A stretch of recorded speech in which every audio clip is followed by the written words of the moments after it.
সেই ইংরেজদের ইংরেজি সব আমরা মেনটেন করি, বাঙালি বাংলাটাও অনেক সময় জানে না। কমপক্ষে তো ইংরেজিটা ভালো জানি। ইংরেজির কি মাস চলছে এটা যুবক কথা বলেন? ফেব্রুয়ারি, তাই না? আজকে কয় তারিখ? 12 তারিখ। কালকে কয় তারিখ? 13 তারিখ। পরশুদিন কয় তারিখ? 14 তারিখ। 14 তারিখ কি বাংলাদেশ সহ সারা বিশ্বে কোনো দিবস আছে? যুবকরা হাসতেছে, যুবকরা হাসতেছে, যুবকরা বলতেছে হুজুর এবার ঠিক জায়গায় মনে ওষুধ দিবে। কয় হুজুর রোগ ধরছে রে। যুবক হাসে, আল্লাহু আকবার। বলেন 14 ফেব্রুয়ারি বিশ্ব ভালোবাসা দিবস নাকি এটা অন্য কোনো নাম আছে? আল্লাহু আকবার। এই 14 ফেব্রুয়ারি যেহেতু পরশুদিন বিষয়টা, আমার যুবক ভাইদের উদ্দেশ্যে কোরআন থেকে কোনো উপদেশ দেওয়া দরকার আছে না নাই? দরকার আছে না নাই? রাসূল যখনই দেখেছেন উম্মার কোনো ক্লান্তি লগ্ন, উম্মার কোনো নসিহা দরকার, তখনই উম্মাকে সতর্ক করবার জন্য, সজাগ করবার জন্য আল্লাহ প্রদত্ত কোরআন দিয়ে উপদেশ করেছেন। এই উপদেশ দ্বারা রাসূলের উম্মাগণ হিদায়াত পেয়েছেন, সরল পথে এসেছেন, সিরাতুল মুস্তাকিমের পথে এসেছেন। কথা বলেন ঠিক কিনা? যুবকদের উদ্দেশ্যে দুই কথা। এই ভ্যালেন্টাইন্স ডে কিংবা ভালোবাসা দিবস নামে বাংলাদেশ সহ সারা বিশ্বের মধ্যে যে দিবসটি পালন হবে, এই জায়গার মধ্যে যুবক তোমার দিল খুলে কথাগুলো শুনতে হবে এবং কোরআন থেকে নসিহা নিতে হবে, উপদেশ গ্রহণ করতে হবে। তুমি যদি উপদেশ গ্রহণ না করো তাহলে এহকালেও তোমার কামিয়াবি আসবে না, সুখ শান্তি আসবে না, পরকালেও তোমার জন্য মুক্তির দিশা হবে না। কথা বলেন ঠিক কিনা? এই ভ্যালেন্টাইন্স ডে সম্পর্কে মুসলমানদের উৎসব আছে না নাই? মুসলমানদের দিবস আছে না নাই? বছরে কয়বার? কথা বলেন কয়বার? 2 বার। কি কি? ঈদুল ফিতর আর ঈদুল আজহা। এর বাইরে কোনো দিবস চলবে? মানা যাবে? যাবে না। এই ভালোবাসা দিবস ভ্যালেন্টাইন্স ডে আসছে হলো মুশরিক এবং খ্রিস্টান যারা, তাদের থেকে আসছে। অনেক আগের কথা, রাসূল সাল্লাল্লাহু আলাইহি সাল্লামের যুগের তারও অনেক আগের কথা, শত শত বছর আগের কথা, হিস্ট্রি। সেখানে রোমান যারা আছেন, রোম, এদের মধ্যে 4-5টা ঘটনা আসছে। 1-2টা বললে আপনারা বুঝে যাবেন। একজনের নাম ছিল ভ্যালেন্টাইন। কি নাম? ভ্যালেন্টাইন।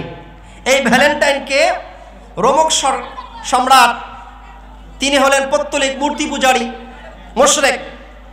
এই মুশরিক, এই মূর্তি পূজারী, ওই ভ্যালেন্টাইন যে লোকটা আছে, একজন মানুষের নাম।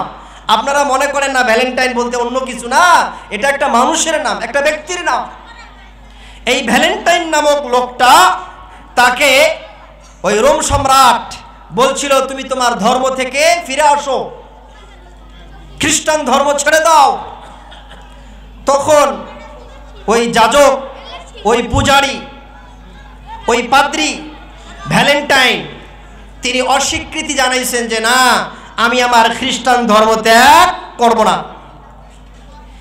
এই সম্রাটের এই হুকুমটা না মানবার কারণে সম্রাট আদেশ দিয়েছেন, এ সরকারের হুকুম অমান্য করেছে, সুতরাং এই ব্যক্তিকে ধরে মৃত্যুদণ্ড দেওয়া হোক। তখন সম্রাটের নির্দেশে ওই ভ্যালেন্টাইন নামক যে ধর্মযাজক, খ্রিস্টান ধর্মীয় লোক, একে ধরে মৃত্যুদণ্ড দেওয়া হয়, হত্যা করা হয়। হত্যা করার যেই দিনটাকে হত্যা করেছে, এই দিনটা ছিল 14 ফেব্রুয়ারি। দিনটা কি ছিল? এই ভ্যালেন্টাইন লোকটা মুসলমান না খ্রিস্টান? মুসলমান না খ্রিস্টান? খ্রিস্টান।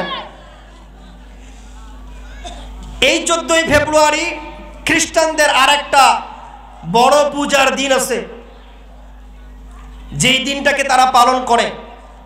তাদের একজন দেবীর নাম দেবী লেসিয়াস। লেসিয়াস নামে একজন দেবী আছে। এই দেবীর পবিত্র দিন হলো 14 ফেব্রুয়ারি। এই জন্য খ্রিস্টানরা 14 ফেব্রুয়ারিকে ওই তার দেবীর স্মরণে পালন করে, উৎসব পালন করে। এই লেসিয়াস দেবী কে? এই লেসিয়াস দেবী হলো, সে 2টা শিশুকে দুধ পান করিয়েছে। কয়জন শিশুকে? তাহলে দেবী বলতে কি বুঝলেন? একজন মহিলা না? একজন মহিলা। ওরা তো যে মানুষ মারা যাওয়ার পরে তারই নামে পূজা শুরু করে দেয়। তো এই দেবী লেসিয়াস, এই মহিলা, তিনি 2 জন শিশুকে দুধ পান করিয়েছেন। ওই 2 শিশু বড় হবার পরে রোম যে রাষ্ট্র আছে, ভূখণ্ড আছে, এই রোম ভূখণ্ড তারাই প্রতিষ্ঠা করে। ওই 2 শিশু, যেই 2 শিশুকে লেসিয়াস নামক এক মহিলা দেবী দুধ পান করিয়েছেন, আর ওই লেসিয়াস নামক ওই দেবী, ওই মহিলা এই 2 শিশুকে যেদিন দুধ পান করিয়েছেন ওই দিনটা হলো 14ই ফেব্রুয়ারি, যার কারণে খ্রিস্টানরা ওই দেবীর নামে উৎসব করে 14ই ফেব্রুয়ারি। যেখানে খ্রিস্টানরা, যেখানে মুশরিকরা 14ই ফেব্রুয়ারি তাদের মূর্তির নামে, তাদের দেবীর নামে পূজার উৎসব করে, সেই দিনটাকেই, ওই উৎসবটাকেই কোনো মুসলমান, কোনো মুসলমানের যুবক, কোনো মুসলমানের যুবতী ভালোবাসা দিবস নামে, ভ্যালেন্টাইন, ওই খ্রিস্টানের নামে ওই উৎসবটাকে পালন করতে পারবে?